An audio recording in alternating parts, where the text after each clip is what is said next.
It's the 25th Shanghai Cooperation Organization Summit. All eyes are on the Chinese city of Tianjin, a major gathering of leaders from across Eurasia. Indian Prime Minister Narendra Modi will be participating in SCO leaders meeting in just a short while. He will also hold a bilateral meeting with the President of the Russian Federation, Vladimir Putin. That's going to happen a little later today. This is Prime Minister Modi's first visit to China in over 7 years and the first since the Galwan Valley clash in 2020. He was formally received by the Chinese President Xi Jinping, followed by significant bilateral talks. After a keenly watched bilateral meeting with President Xi Jinping, Prime Minister Modi said both leaders had a fruitful meeting and that India stressed on peace, stability and a mutually acceptable resolution of the boundary question. President Xi Jinping has said achieving a dragon-elephant dance is the right choice for both sides. President Xi Jinping has also said that India and China are partners and not rivals. Now, after the Modi-Xi bilateral, India's Foreign Secretary Vikram Misri said that Prime Minister Modi underlined that cross-border terror was something that has an impact on both India and China and that it was important to understand and support each other. On the question of military, Misri said that troops on the India-China border were a reality. However, the situation evolved over the course of last year and is moving towards normalization.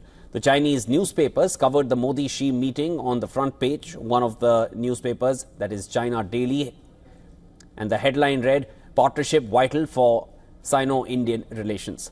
Prime Minister Modi also held a one-on-one meetings with leaders of Belarus, Tajikistan, Nepal and Egypt. And earlier, President Xi Jinping and his wife welcomed heads of states, including Russia's Vladimir Putin, India's Prime Minister Modi, and for the official reception and the family photograph.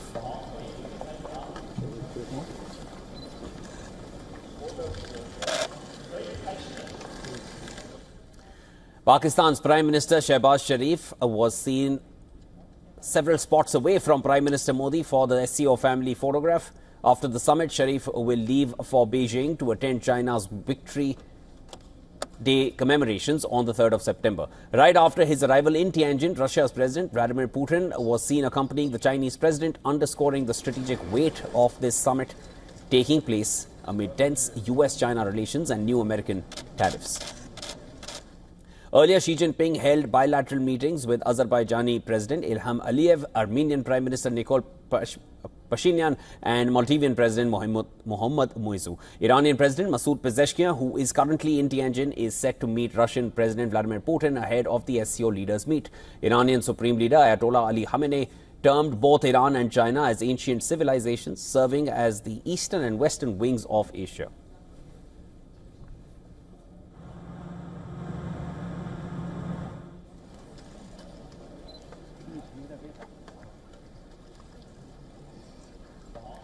And joining us live from Tianjin at the heart of the summit is our Assistant Editor for Foreign Affairs, Siddhant Sibal. Siddhant, over to you. Give us where you are and what's going on at this point. Well, the summit is all set to begin in a short while from now as leaders of 20 countries gather here in Tianjin. Focus will be on cooperation in the region and outside as well, connectivity, counter-terrorism. India is expected to highlight how Chabahar port can be used for wider connectivity in the region and also point out Siddhant, we're losing you there. We'll try to reconnect. And, there seem to be, of course, some technical issues there. We'll try to solve that and reconnect with you. All right, as of now, let's switch to somebody who's joining us here on the broadcast to delve deeper into the significant impact and the strategic impact of the summit. For more on this, I'm now being joined by Jennifer Zeng. She's a member of the International Press Association and an expert on Chinese affairs. Jennifer Zeng, thanks so much for joining us here on the broadcast. As of now, the strategic impact of this summit, how do you see it going forward? What can I say? I think This summit, maybe apart from those countries who are participating in it, not many other countries, especially Western countries, are actually talking much about it, because I don't think there will be much result from this. But for the CCP, of course, they boasted it as the largest scale ever summit, and it portrays it as a victory, and it is so arranged that the summit is very close to its so-called Victory Day military parade, which the CCP spent, I think it is estimated 36 billion yuan into this parade. So for CCP, of course, this is a huge event for them to show their power, and especially important to show to Chinese people how powerful the CCP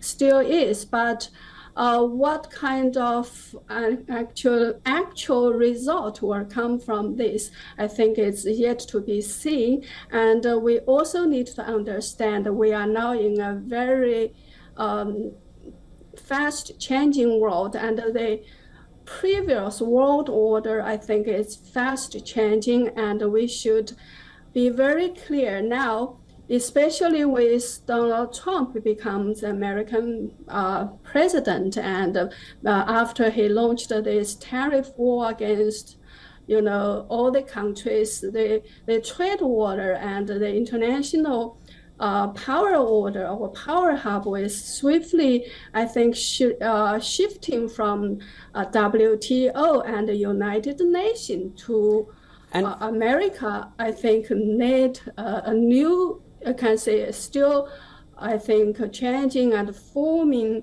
order, but this is Jennifer, something very new. Yeah, allow me to come in there. You mentioned the US, and earlier you mentioned that not much is being spoken of there. Do you really feel that the West would not be watching this keenly? You have the Russian president, the Iranian president, you have the Chinese president. They're all standing together. One understands how things are playing out on the geopolitical scale. How do you feel the West would be viewing this?